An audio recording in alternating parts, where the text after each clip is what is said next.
Awesome. Welcome back to chapter two. As I kind of mentioned in the last lecture video, chapter two, three, four, five, and six are going to be the five main principles of communication.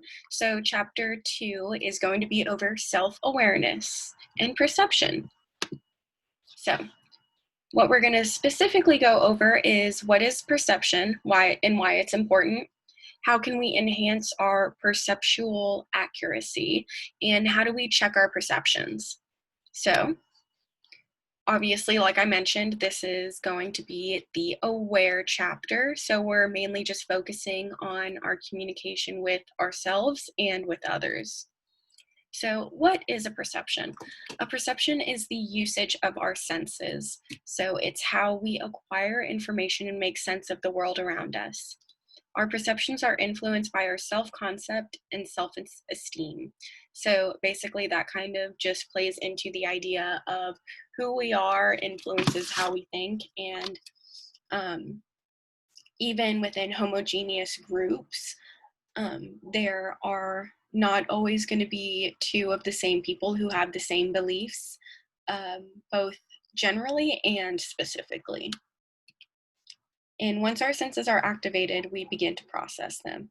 Obviously, when you go around in the world, say you're walking down the street and you smell not a grocery store, a bakery, and the bread that they're making. So you're not actively thinking about intaking all of this information, but we always are. Just how there's kind of a saying, you within the first 10 to 30 seconds of meeting someone, you already know if you want to be friends with them, if you want to be more than friends with them, or anything along those lines. So why is perception important? Obviously, perception is in the mind of the receiver. It remains subjective rather than objective. So that kind of means it can depend on any one individual. There is not going to be one person who interprets things the same way. So our perceptual processes serve as a lens, so they kind of help us see ourselves. The messages we send and receive are filtered through this lens. This can be a little bit more convoluted when trying to think, but because we exist in the world, we understand ourselves by understanding others. So how I try to kind of think of this is, for example, say you meet someone, whether that's in class, a coworker, even your siblings, and there is just something that they do that just irritates just irritates you so much. That could possibly be because of your perception, not only of that person or what they could be, but of that action and how you would perceive yourself in that situation. Which means perception is reality. So it kind of becomes this process that forms the world around us and how we see things. So the stages of perception follow in: first, selecting and attending; second is organization; three is interpretation. So stage one just kind of focuses on: where are you looking? What are you doing? Kind of those basic who, what, where, when, how information. You have to be outside in order to see the birds.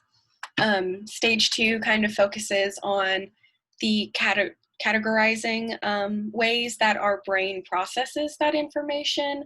A lot of my colleagues kind of organize things in their brain in their mental file cabinets. So, they have their one friend and they hear that their friend tell them that they like mac and cheese. And so in their brain, they open it up and put that little piece of paper under their folder with their friend's name, saying that, kind of like in SpongeBob, how he has all those little workers running around trying to organize everything in his brain.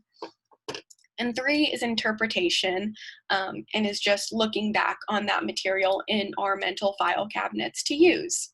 So how do we perception check? So there's a few ways. There's indirect perception checking.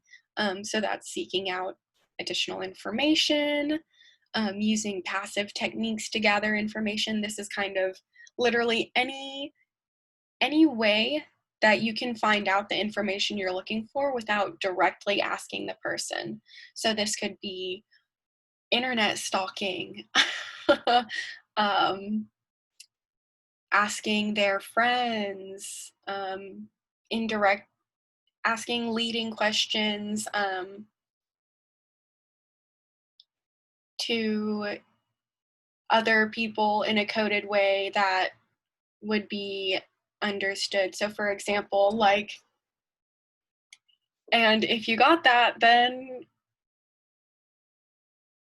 you got it. It's an indirect message. So there's, just as there's indirect methods, there's direct methods, and that's just, you know, being straight up, straightforward, going to the person and asking them if what you are interpreting, what you are perceiving to be happening, to be a shared or confirmed interpretation. So kind of breaking it down more in order to directly check your perception, you can describe the behavior, verbal or nonverbal, offer 2 possible interpretations, or and then request clarification. And those are just kind of an example that the book gives to handling direct perception checking. So we went over perception checking, why it's important, how we can enhance our perceptual accuracy, and how do we check our perceptions. And see you guys again in chapter 3.